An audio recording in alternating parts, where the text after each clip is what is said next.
Hello and welcome back to the channel where the only poor things are the audience. That wasn't a flex, by the way. That wasn't a comment on your wealth. That was a comment on the lack of quality that goes into these videos. I recently read the book Poor Things, having watched the film on release, and you might be thinking, Luke, that's a little bit highbrow for you. I don't want to say the film is bad, so I won't, because it's not true.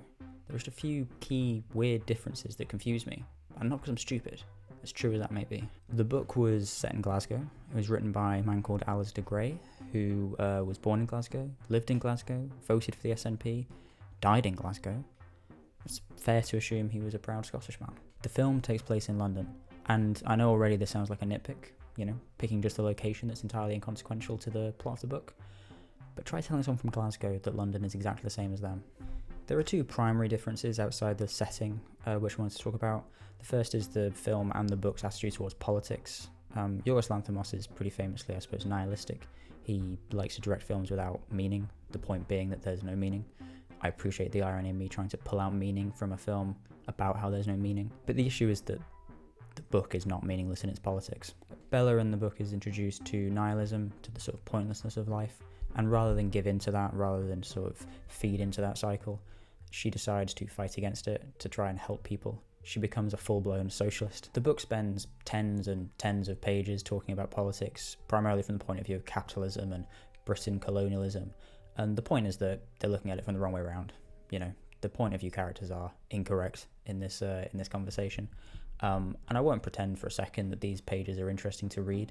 They're not thrilling. But Bella takes all of the capitalism, all of the colonialism, all of the suffering, and the idea that it's a necessary part of the world, and just rejects it. She comes back to Glasgow and she decides to become a surgeon so she can help people. She decides that's the most cost-effective way of reaching the most people, the most value she can give to society with her skills. In the film, on the other hand, she comes back to Glasgow and becomes a surgeon to just sort of experiment on things.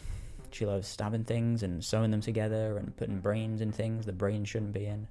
It's a completely different reason for going into surgery, but it's also taking away sort of the core character motivation that she has throughout the second half of the book. Looking at that second point there, the ending, that's the other major difference there. The ending of the film is the sort of core characters, with the exception of Willem Dafoe, sitting around drinking cocktails as her ex-husband is sort of eating grass. I don't mean he's dead. He's got the brain of a goat in him. All of her experiments are surrounding her, and she sort of almost looks to the camera and cheers it. Now, even before I read the book, this ending was a little bit too saccharine, a little bit too sweet, a little bit too... The ending to the book is quite possibly as different as you can get without, explosions.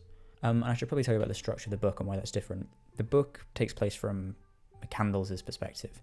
Max McCandless in the film, Archibald McCandless in the book, another case of Scottish erasure there.